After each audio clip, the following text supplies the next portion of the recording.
કેનેડાએ 2024ની શરૂઆતથી જ ઇમિગ્રેશન પર કાપ મૂકવાની શરૂઆત કરી હતી. તેમ છતાં ગત વર્ષે કેનેડાએ જેટલા લોકોને સિટીઝનશીપ આપી હતી તેમાં ઇન્ડિયન સૌથી વધારે હતા. 2024માં કેનેડાએ 87,812 ઇન્ડિયન્સને સિટીઝનશીપ આપી હતી, જે અન્ય કોઈપણ દેશ કરતાં સૌથી વધારે છે. 2024માં કુલ 3.74 લાખ લોકોને કેનેડિયન સિટીઝનશીપ આપવામાં આવી હતી, જેમાંથી ઇન્ડિયન્સની સંખ્યા 23% હતી અને 2023ની તુલનામાં તેમાં ઉછાળો જોવા મળ્યો છે. 2023માં 78,714 ઇન્ડિયન્સને કેનેડિયન સિટીઝનશીપ મળી હતી. આ વર્ષે મે 26થી કેનેડિયન સિટીઝનશીપ વીક શરૂ થયું છે અને તે જૂન 1 સુધી ચાલશે અને આ દરમિયાન નવા લોકોને કેનેડિયન સિટીઝનશીપ આપવામાં આવશે. એક તરફ કેનેડા પોતાની ડાયવર્સિટીની ઉજવણી કરી રહ્યું છે, ત્યાં બીજી તરફ સરકાર આગામી કેટલાક વર્ષોમાં ઇમિગ્રેશન ઘટાડવા પર કામ કરી રહી છે.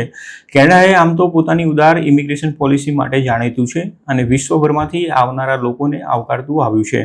જોકે છેલ્લા કેટલાક વર્ષોમાં તેના તમામ પ્રકારના ઇમિગ્રેશનમાં વધારો થતાં કેનેડામાં હાઉસિંગ અને જોબ શોર્ટેજ ઊભી થઈ હતી અને તેની સાથે સાથે પબ્લિક સર્વિસીસ પરનું ભારણ પણ વધ્યું હતું, જેના કારણે જસ્ટિન ટ્રુડોની સરકાર પર તેને નિયંત્રણમાં લાવવા માટે દબાણ ઊભું થયું હતું. જેના ભાગરૂપે જ કેનેડિયન સરકારે ઇમિગ્રેશન પોલિસીને વધારે સખ્ત બનાવવાની શરૂઆત કરી હતી. બીજી તરફ હાલમાં કેનેડા એવા પણ રસ્તાઓ અપનાવી રહ્યું છે જેના કારણે ઇમિગ્રન્ટ્સ જાતે જ કેનેડા છોડીને જતા રહે. હાલમાં સામે આવેલા મીડિયા રિપોર્ટ પ્રમાણે કેનેડા વર્ક પરમિટ રિન્યૂ કરવામાં ઠાગાઠૈયા કરી રહ્યું છે.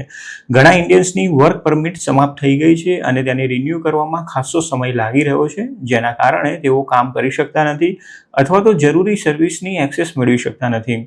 આટલું જ નહીં, કેનેડાએ જાન્યુઆરી 2025થી ટેમ્પરરી રેસિડન્ટ્સના ફેમિલી મેમ્બર્સ માટે ઓપન વર્ક પરમિટના નિયંત્રણો વધારે સખ્ત બનાવી દીધા છે.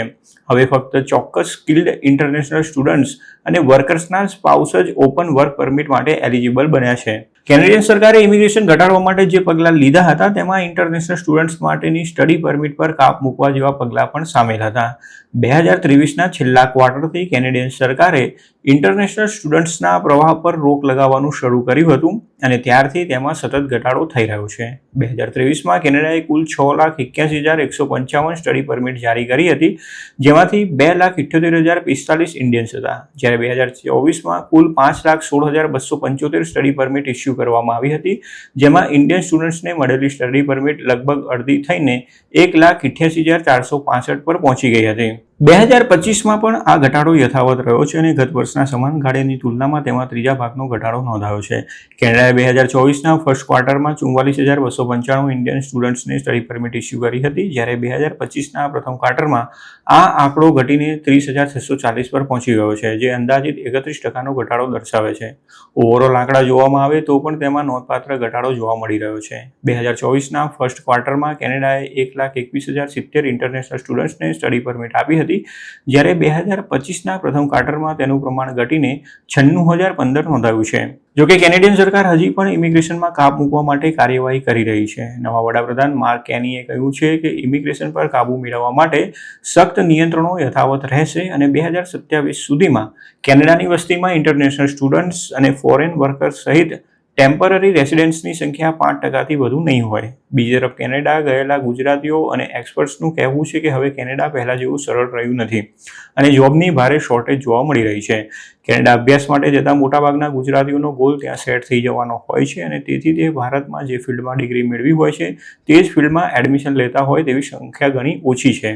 કેનેડામાં જે રીતે ઇન્ટરનેશનલ સ્ટુડન્ટ્સની સંખ્યા સતત વધી રહી હતી તે જોતા એવી પણ કોલેજો ખુલી ગઈ હતી જેમાં હાજરીનું કોઈ જ મહત્વ રહેતું ન હતું. તેવામાં મોટાભાગના ઇન્ડિયન્સ આવી કોલેજોમાં એડમિશન લઈને પછી જોબ શરૂ કરી દેતા હતા અને આ જોબ્સ પણ ઘણી એન્ટ્રી લેવલની રહેતી હોય છે. મોટાભાગના ગુજરાતીઓ સ્ટોર, ગેસ સ્ટેશન્સ તથા મોલ્સમાં જોબ કરવાની સાથે સાથે ફૂડ ડિલિવરીનું પણ કામ કરતા હોય છે, જેમાં તેમનું ગાડું માંડ ગબડતું હોય છે.